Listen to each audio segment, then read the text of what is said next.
Hi, I'm Suzanne Ehlers, and this is Not Really Strangers, the podcast where we explore just how connected the refugee experience is to our everyday lives and to the social issues that matter most to us. Thanks for joining us for another conversation with a brand new guest, here to share the story of how they came to realize that their story and the refugee story were intertwined. By the end of this episode, you'll see that in this global community, the distance between us is often much shorter than we think. Let's dive in. Here we are, and welcome to Not Really Strangers. Listeners, for the first time in this season 1, I'm in person with my guest, which is super fun. My studio is my office at USA for UNHCR. It is not a fancy studio, but it will serve the day's purpose. And so welcome, Malika, to the offices of USA for UNHCR. You've known us a long time. I have. We've had partnerships with you over the years. Yes. And so we get to take kind of a different angle on our exchange and relationship today. Yeah, which is lovely. Good. All right. Well, let me kick off with a set of questions that I know you've had some view on before, but I always ask where you're joining today's call from, which of course now we know. But let's say Washington, D.C. And tell me a little bit about your relationship to Washington, D.C. Well, I grew up in Philly, so D.C. was always the fun place to come visit. I would come here with my mother and grandmother to see the museums. And then I came here for law school. I was living in the Bay Area before, and as an East Coaster in the Bay Area, I missed the seasons. I missed the feeling of the East Coast. I realized that I'm such an East Coaster. Yeah. But you didn't know it until you were I didn't know it until I went out there. And then came here for Georgetown Law and have been a Washingtonian ever since. Do you call Washington home? I do, because it's the longest place I've ever lived. And I'm raising my children here. And they certainly are Washingtonians. And I think I also am very proud to have raised them here because it is a diverse city, because it is has all the beauty of a city, but also a size that feels controllable, unlike a New York City. And they've really thrived here. They always talk about how special it is to have grown up in the city. Yeah, I think from earlier conversations, you know that I also have 2 kids, a girl who's just launched to college, one in high school. And when they're, in other places and people say, oh, you're from D.C., from Virginia or Maryland, and they get really defensive. Right. They're like, no, I said I was from Washington, D.C. That's right. And they're like stunned that people outside of D.C. don't even know that you can actually live in D.C. proper. So my kids like yours take real pride in having grown up here. Absolutely. Absolutely. Yeah. What is the word? We just sort of explored home a little bit. What does home mean to you?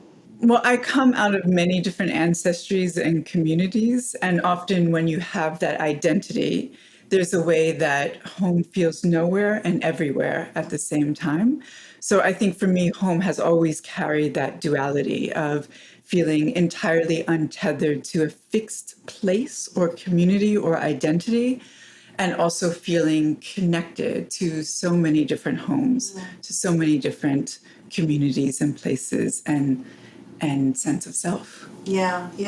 Will you give us some insight into some of those tetherings for you? Just legacy, ancestry, family history. Where are some of those places that you're rooted in, at least spiritually?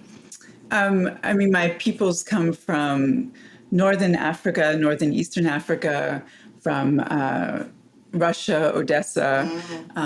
So I guess that would be Ukraine as well. Also, identities and ancestries of being Jewish, of being Arab, identities of being married to a man who's Caribbean, and our children really representing a certain kind of African diaspora.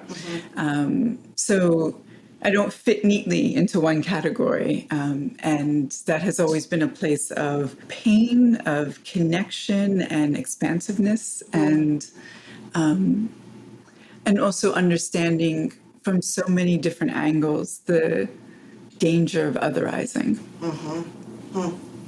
I've asked this question to so many guests, and I've never heard that everywhere and nowhere, that sort of beautiful juxtaposition that you don't have to have a fixed place that is home, and a notion of home or lack of like impacts our sense of identity and belonging and what we pass down to our own children, what we understand of our ancestors. If that was you're so careful with your words. It's like beautiful to hear as kind of prose as we explore like pedestrian words like home and later strangers, which we'll go there. Let's talk a little bit about the career and coming to Washington to go to start law school at Georgetown. And when I first met you through colleagues who already knew well your work and reputation, squarely in the space of human rights on the corporate side of things. Certainly you had a career before that and one after that. So I just love, like, how'd you find your way to that work and that human rights anchoring that has been, I think, kind of a guidepost for you at different places in different sectors. Just curious a little bit about that journey. Act like I'm a college student and you're mentoring me. Like, how did you get where you are, Well, it's interesting. I was a community organizer before I went to law school and realized that I had to be a lawyer to be a better community organizer. I needed to know the language of the law, but I also needed the anointment of a law degree. And so I went to Georgetown really with the commitment of studying law in the tradition of Thurgood Marshall, Charles Hamilton Houston. How do we use the law to bend the arc of the moral universe towards justice, and how is law an opportunity to do that? So I thought I was going to do civil rights law. And then I realized that so much of civil rights law had been hollowed out. And I also didn't connect to the way civil rights law was kind of disaggregated in how it understood rights. So there wasn't a real understanding of the intersectionality of our rights. And if you're a woman, if you're a person of color, if you're disabled, all of those identities, right? And your protections are interconnected, and how the law ought to contemplate that. But civil rights law doesn't. And to the extent that it does recognize rights and protections, so much of it has been gutted in the past couple of decades. So I was fascinated by human rights law. And part of what was powerful to me about human rights law is that it wasn't about what a policy or government accrued to an individual. It was that an individual on the basis of personhood had rights, that because you exist in the world, you have dignity and rights inherently. And I thought that was so powerful. And I appreciated how, the UN Declaration of Human Rights came out of the ashes of the concentration camp, and the recognition that when a state power puts its own people into ovens, that there has to be a way to understand the inherent dignity and rights and personhood of individuals. And I was very moved by that. I thought that was a way of contemplating our own individual rights, protections, and personhood in a way that made the most sense to me. Right? That because we are here, we have inherent dignity and rights. And so I also was moved by the idea that rights are intersectional, right? That you can't separate out political rights from economic rights, the recognition that there are cultural rights, social rights, and all of this is important for an individual, a community to know the fullness of their freedom and opportunities. So I did human rights law, and I really believed that the work was in civil society. And so for 15 years, I was a human rights lawyer in the area of gender-based violence and child trafficking. I was really interested in the beginning of how do you take all these human rights laws and doctrines and approaches and apply them to the US. And the first real opportunity to do that was around the issue of conditions of confinement for women in this country. And we documented how women were incarcerated and dealing with having to be hungry often, not having sanitary pads, really cruel restrictions around access to their children. And then most alarming, that they were shackled during labor and delivery. And when I first was in the jails and prisons for women and heard the women tell me that when they gave birth, they were shackled, I thought I was just hearing some aberrant situations, right? Like some prison guards who were sadistic. And then as I heard more women talk about this practice, I did my own research and recognized that it was practice. It was a process that was subject to women who were in labor and delivery. Because men, when they went through having their appendix taken out or some other type of severe medical procedure, were shackled. So there was the thinking of, well, when women are in a medical procedure like giving birth, right, they ought to be shackled. So no notion of how childbirth is different than getting your appendix out, and no notion of dignity or the health of the mother and the unborn child. So we did a human rights documentation of all these women in jails and federal prisons who were subject to this. And we were able to change the practice at the federal level. And so for me, it was a very powerful example of how we could use these human rights instruments to be able to shine the light on human rights abuses in the US and correct those abuses. Right. It's an incredible story. I mean, so much of that, first of all, this, when you were talking about, I, sort of thought I would go into civil rights, and then I, sort of come into the field of human rights law. I'm imagining that a lot of that was happening while you were in law school, that you were, sort of deciding on a course of study and a course of sort of work and career afterwards. And of course, you use this intersectionality, which I hope for all of our listeners is like common parlance, but remembering a time, and it was maybe Kimberly Crenshaw, who was sort of like, kind of...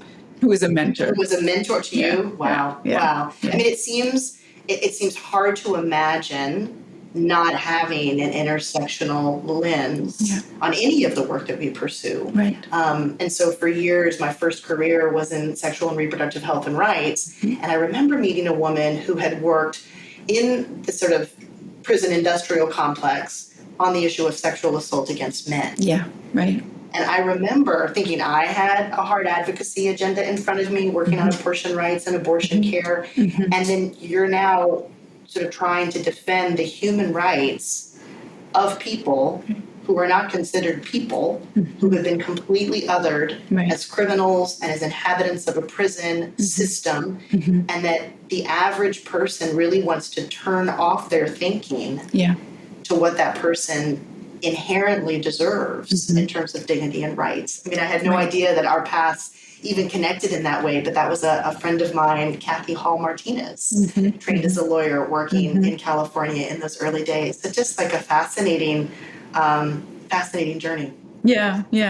I mean, I'm so deeply proud of the work that I had the chance to do as a human rights lawyer around conditions of confinement for women, around girls in the criminal justice system, girls who were being bought and sold in this country and internationally. I think that work really shaped me in so many ways, not only as a human rights lawyer, but also shaped me as a mother, right? Like so much of it was personal, that I wanted to give my children a different world than I had inherited, and a world where, to be female did not mean to be subject to inevitable violence. Right. There's a woman, Judith Bruce, who was at the Population Council for years, and she was sort of part of a board listening session that I was in many years ago. And she talked about how society, kind of conspires to destroy the social capital of a girl as soon as she reaches adolescence. Yeah. And I, at that point, was a mother, but not yet, of adolescent girls. And remember thinking to myself, what can I do in my own micro world and universe and in the sort of macro world and universe to change this equation? Yes. So I would love to sort of think about that work on human rights law. And if you can, take us to where your work and passions and interests begin to intersect with the crisis of forced displacement and refugees. And if that was sort of a moment in time, if it's been among a set of issues that you've worked on, where do you intersect with what the UN Refugee Agency does around the world from that human rights law perspective? Yeah, well, certainly when I was doing the anti-trafficking work on the NGO side, we talk about multiple identities, right? If you are female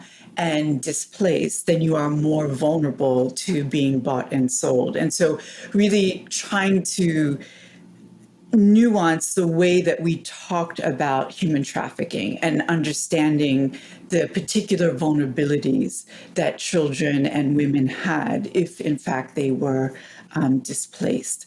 I also wanted the story to be told in data, right? How could we in data show that particular vulnerability play out?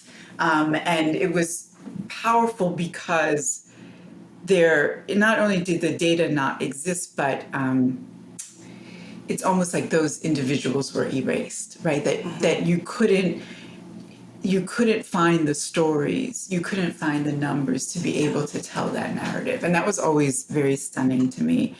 Yeah. And then I didn't intend to be a human rights lawyer at Google. I joke that if someone had told me that I was going to go work for corporate America when I was in law school, I would have felt like you were calling me a sellout. Yeah. When I was doing the work around child trafficking, you couldn't do that work without having a conversation around technology, right? Okay. Because whether the individual was displaced in some part of Nigeria or displaced in some part of Nevada, right? There was vulnerability to trafficking. Yeah. And part of how that vulnerability to trafficking played out was the internet. Yeah.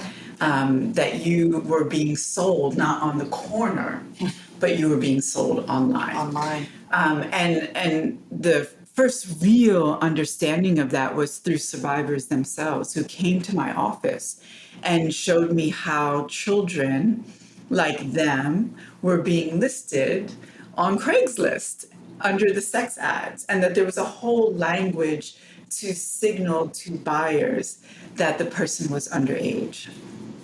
This I didn't know about at all. Yeah. And they showed it to me, shared their own experiences, and we recognized that the work around child trafficking had to be the work as technologists, right? That we couldn't just talk about this in isolation of that reality.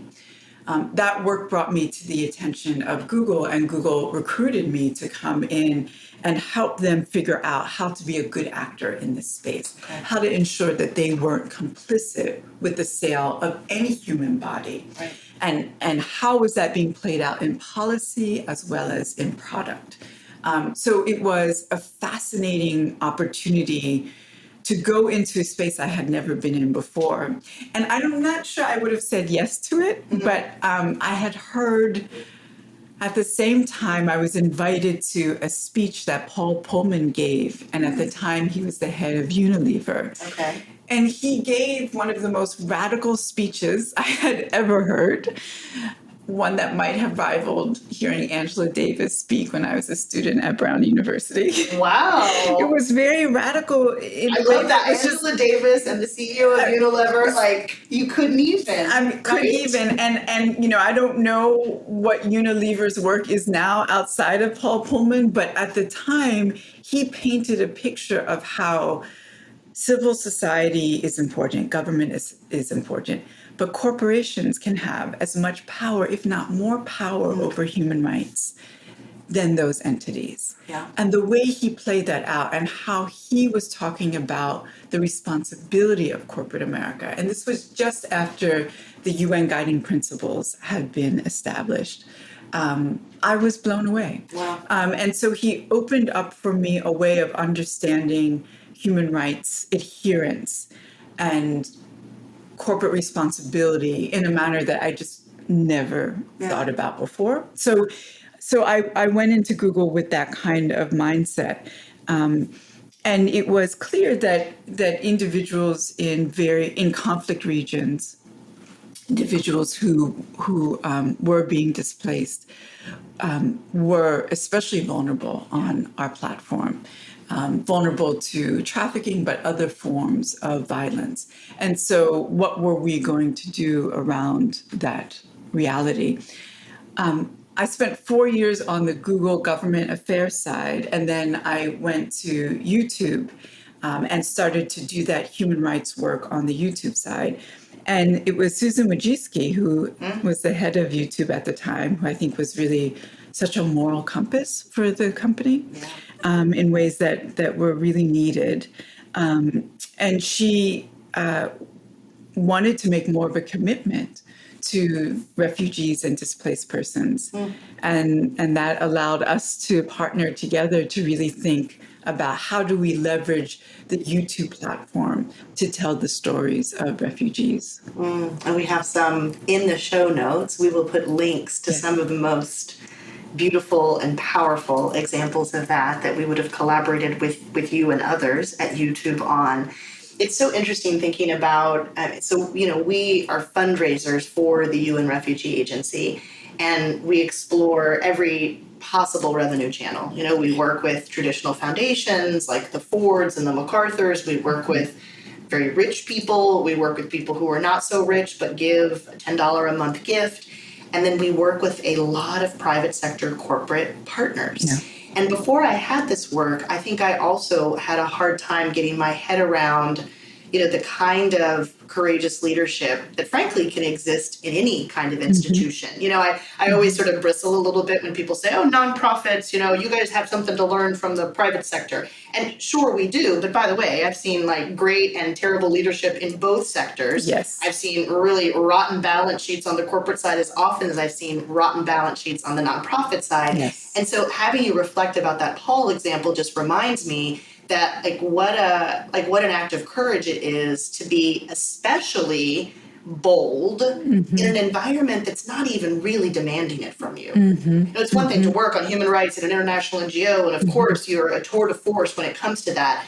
But at Unilever, how much does it take, or the Susan example, to really say, I have this unbelievable asset base in front of me.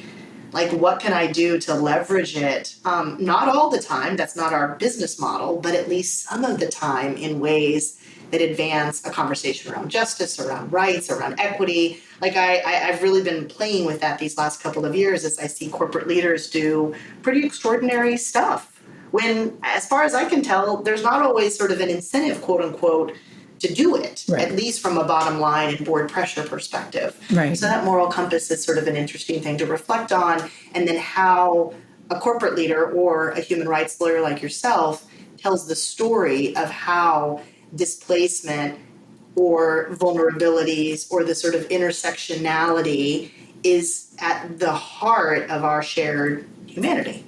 So then it's everybody's agenda, frankly.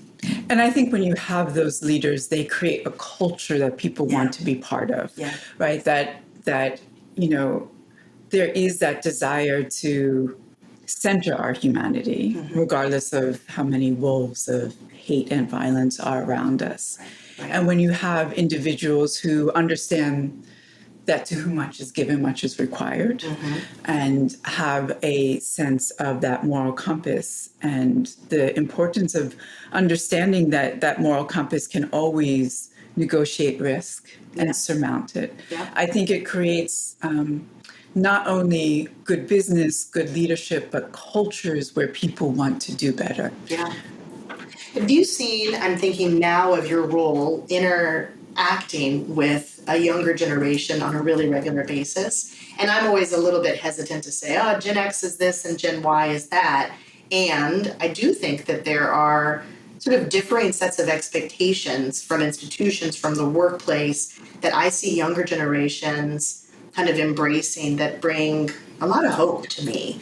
Having an expectation for a workplace that's behaving well in the world, wanting to get an education from institutions of higher ed that are preparing me to navigate a really complicated world in thoughtful and meaningful ways. Any reflections on this sort of generation that you're interfacing with? Yeah.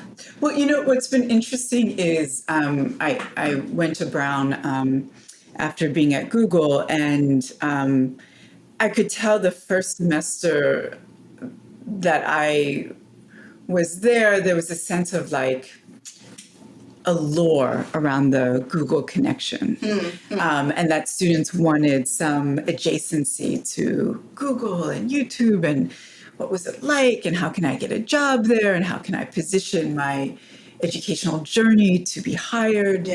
And that has substantially changed, where my students now, they don't want to be in big tech. They really want to understand how to be in this conversation around AI and human rights, AI and democracy, AI and civic participation outside of big tech. So how can they do it from the side of civil society, as a startup, as a social innovator? And that has been the most extreme shift that I've seen. Yeah. And you can tell them from the head of a nonprofit that really thoughtful, like, contemplation of an embrace of something like AI in the nonprofit workplace is something we're looking for all the time. Yes. I don't know if I'm always sort of a realist or a pragmatist, but I don't sort of follow the hype, and I try not to pay too much attention to sort of what the latest kind of zeitgeist is on the tech side. But AI is here. It's here to stay. So my question to the team has been, how will we use it responsibly, morally? How will we use it to make our work more efficient? It will never replace the thoughtful, relational fundraisers who are building values-aligned relationships with other humans. Can we use AI to sort of help us craft, the occasional email? For sure. Can we give it, a couple of prompts and have it give us interesting ideas on a strategic planning process? For sure. But really asking the team, instead of being afraid, to sort of embrace it in ways that we're learning and adapting constantly in the relationship. And it's been so far, I have to say, for a woman in her early 50s who did not grow up with emails and sort of a digital native. I found it to be pretty encouraging what we might be able to pull off. I think we have to be encouraged. I think that we have to take this technology and understand all the ways that it can hollow out our civil and human rights, all the risks that it poses to our democracy, to our privacy, and not be afraid, but really think about how then can we also re-engineer, reuse, reimagine this technology to be about our rights? How do we make sure that we are in the place of not running from it, but engaging in it to make it ours, to advance justice? Because otherwise it will only be weaponized against us. And I think that part of what we've always done, right, as communities at the margin, right, whether as women, as people of color, as displaced communities, we've always known how to take something that might be an instrument used against us and make it ours. We've always remixed, right? And so I think that that's what we have to do with AI.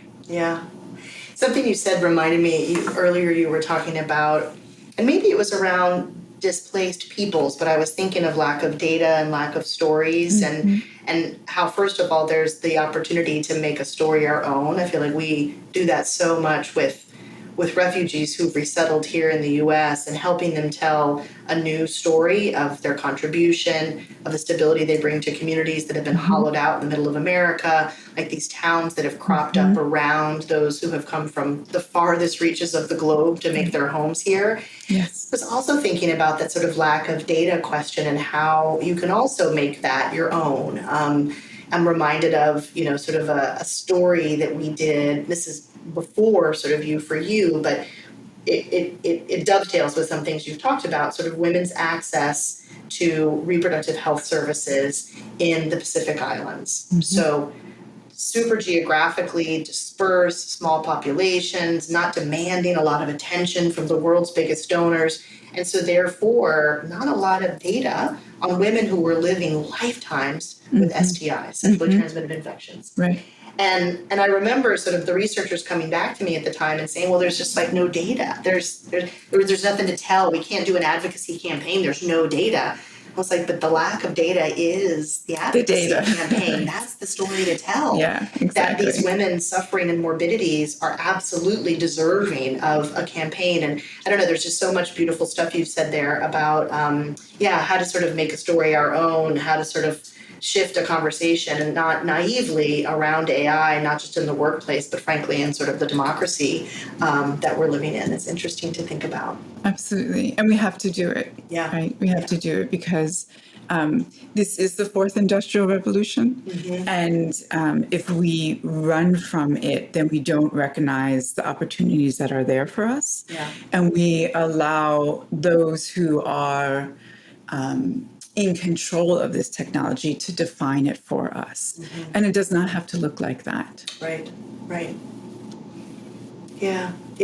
I think of so many families, back to this sort of theme of forced displacement, there is almost something, at least the refugee leaders that I have met over the last many years, not just in this role, but who have so embedded in them a sense of rebirth and possibility because it's been forced on them by a set of tragic, violent, conflictual circumstances.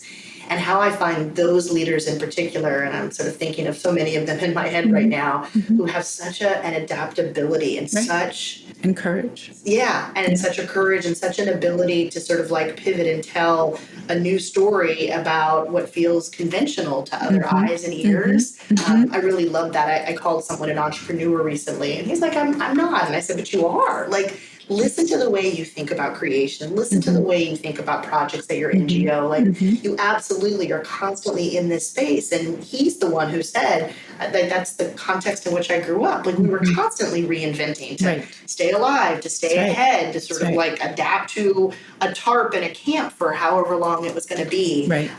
Just like a really beautiful and sort of, tangible story of resilience and reinvention. And reinvention. And reinvention. Yeah. And reinvention from a place of power, not victimization. Yeah. And I've heard stories of one of the refugee camps, the largest one in Kenya, where there are individuals who are looking at Gemini and looking at ChatGPT and Claude, and they are trying to figure out, well, which chatbot does my resume the best? And how can I use AI and which AI to be able to start building a business within the camp, right? And especially as we see this divestment, right, from displaced communities, the erasure and invisibilizing of need that exists in the most desperate spaces. There are individuals who are looking at technology as a way out and as a way forward, and that kind of ability to remix, recreate. I think that's the place that I believe in. Yeah, we had our all staff meeting this morning, and Dr. Seema Iyer, who runs the Hive, which is our own sort of data. Seema well. She just got back from Kakuma. It's Kakuma. And she was working with GitHub and Microsoft Humanitarian Street Maps. And we're at the end of this project where there was incredible corporate and tech partnership to pull together drone imagery and sort of spatial maps, and a number of refugees in the camp who got involved in the project, educated on mapping, using tech in new and innovative ways, and the questions, I should say, that those maps now can answer around water scarcity, around food scarcity, around the limits of the camp, which of course many of us know has been growing and expanding for decades.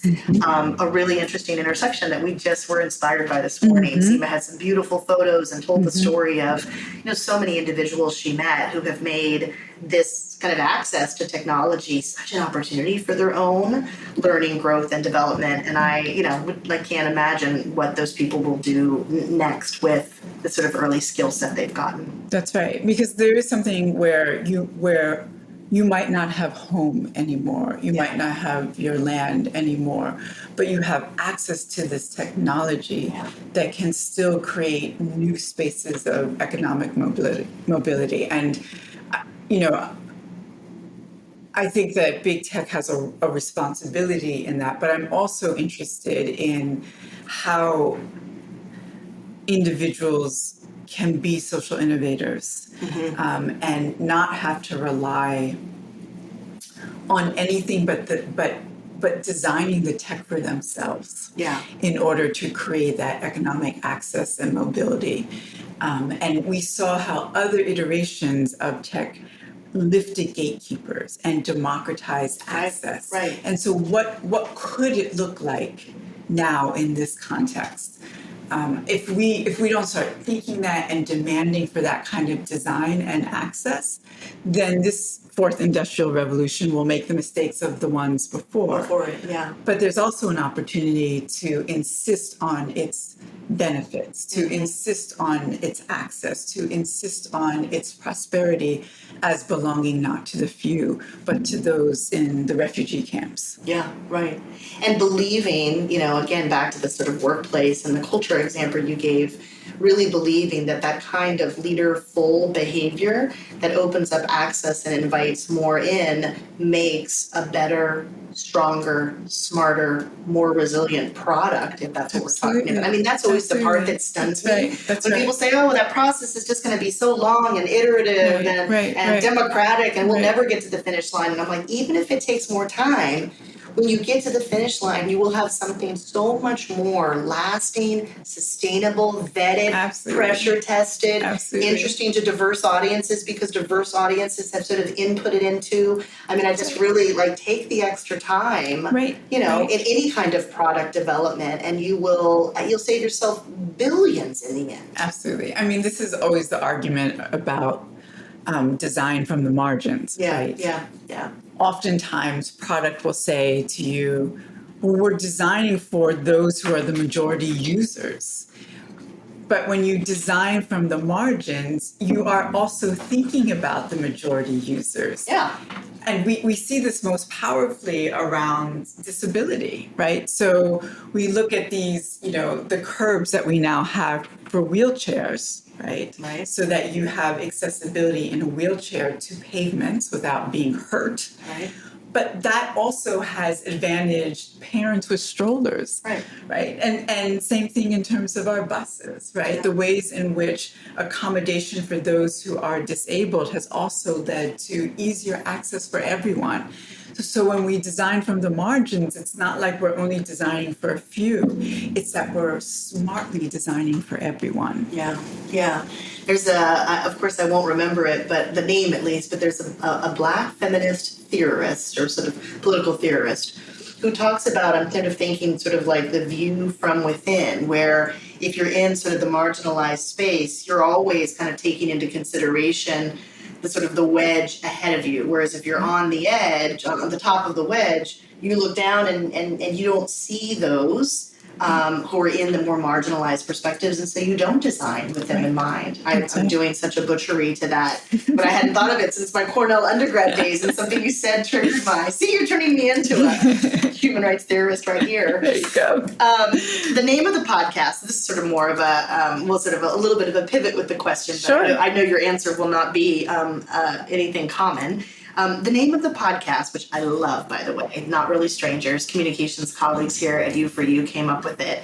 And I want to explore the idea of being a stranger, which we haven't said the word, but I feel like there's sort of notions of it that have been thread through what we've talked about, intersectionality, communities at the margin, those who've been displaced. What does it mean to be a stranger? And where does stranger show up for you in your life, your work? I think a lot of my work has always been about the collapse of that identity.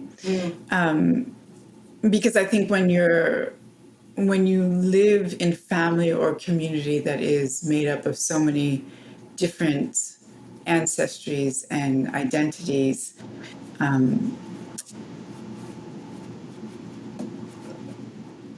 there's always adjacency, right? So the stranger identity is somewhat collapsed, right? But I think my relationship to the stranger concept is that I think the other side of that is also being. I think I've grown up and existed in spaces where people, for whatever reason, might have perceived me as a stranger. And yet, because of who I am, I have very deep familiarity with those who see me as a stranger. And I believe so deeply in being able to really think through that idea of our inherent familiarity. That the idea of stranger comes from a place of fear and insularity, and the importance of how we think about community as always railing against insularity, how we think about education as always railing against insularity, that insular places are dangerous ones. And fear is dangerous, right? Because fear denies that opportunity for connectedness. And fundamentally, human rights lawyering and the work of justice is really about a defiance of making fear a norm. It's about the defiance of insularity that always allows a stranger to exist. I'm just, I'm thinking of our listeners, and I know that you have that like rewind 15-second button on your podcast. And so I want you, listener, to rewind maybe 2 or 3, 30 seconds or 45, and just listen to that whole answer again. I'm really like moved by the notion of kind of working to collapse the concept of stranger. And you said, can you think of an example that you're willing to share where you entered a space where you believed you were perceived as a stranger and yet knew you had this inherent familiarity with what was happening in that space, and then it took, your work, your compassion, your knowledge, your wisdom to sort of help the other see that shared familiarity. Is there an example in particular that comes to mind? I mean, I think that's my Wednesday. Right? I think I'm always operating in spaces where I'm seen for whatever different reasons as stranger and create connection against that perception. But I also like, something that is very, that I remember distinctly for some reason. I've held this for decades as a like critical memory. I remember being on the metro and seeing this elder woman,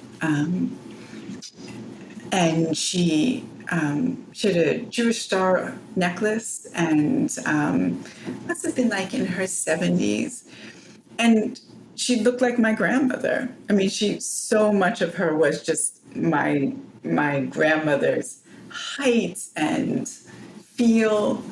And so I looked at her with this total sense of like connection and familiarity. And I think I might have even smiled at her, and she just looked back at me with discomfort. Like, who do you think you are, looking at me, smiling at me? And it was just one of those moments of like, wow, you have no idea how I am actually connected to you. And also the sadness of feeling that the connection is in one direction, and that that she wasn't even entertaining on any level that the connection could be in the other. Yeah. But I think we all know that, right? Like, and certainly when we come from outsider communities, whatever those outsider communities are, we so often have an intimacy with the insider community, but the reverse isn't true. Yeah. Yeah. And I think so much of the work is challenging that asymmetry. Yeah, that outsider within. Yeah. Interesting, that critical memory. You know, just first of all, I appreciate your courage in sharing it and bringing it up. I mean, these things that we hold on to, and, you know, to go back in time and to have a different exchange or conversation. And would that have changed that woman's day, week, life trajectory to sort of say at first blush, this is the perception I had, and then I was educated to sort of see this mutual connection that I didn't have, I don't know, the courage or the knowledge to kind of confront and accept. Many of the critical memories that I hold, if I could go back in time, you know, kind of sliding doors style, what could you shift, you know, not only about their life, but also about your own journey. Right. That's right. That's right. Last question. You have like such a busy life. I want the listeners to know the lengths that you have gone to honor this conversation and be a part of it. And I whatever the last 40 plus minutes we've been talking, I'm like, I knew it. I knew this was worth making happen because you were just brilliantly beautiful. It's been such a pleasure to learn from you. So I love food, breaking bread together, the whole 9 yards. So I get to ask the question. What I'm not doing is I'm not asking who's at the table. We'll do that next season. Okay. But this season, I'm just asking, what's the dish? Like, what's the spread? What are you serving for your dream dinner party of whoever, right? Any walk of life, of people, of leaders, of family. At that table, what is there to connect around in terms of food? Oh God, I love food. I love this. So I'm just like, if I get to talk about food and all the different kind of food I love. What's on the table? I mean, it's tagine, it's labna, it's chicken and waffles, it's jerk chicken, it's rice and beans, it's Malai ice cream in Washington, D.C. Oh my God, that's ethereal. It's so good. Basically, it's all about the spicy, sweet, and salty. Yes. And that's my happy place. Oh my God. We're sisters from another mister. Chocolate peanut butter ice cream is like my fave. I love a little salty sweet. I love it. And that spread, I love that it's like a bit of a mishmash. Like you got your chicken and waffles with your tagine. That is the spread. And it will be a busy table. Indeed. Absolutely. And a good one. Yeah. Thank you so much. Is there anything I didn't ask that you want, to sort of, No. I think you covered it all. Oh, it was beautiful. What a wonderful conversation. Totally. Thank you for this total pleasure. Listener, I hope you enjoyed this absolutely as much as we did. And I have to say, now I want everybody to come to my studio, which is really my office in downtown DC, because it's really nice to be in like a shared space. And I think post-COVID, we know this, but we don't always make the time and space for it.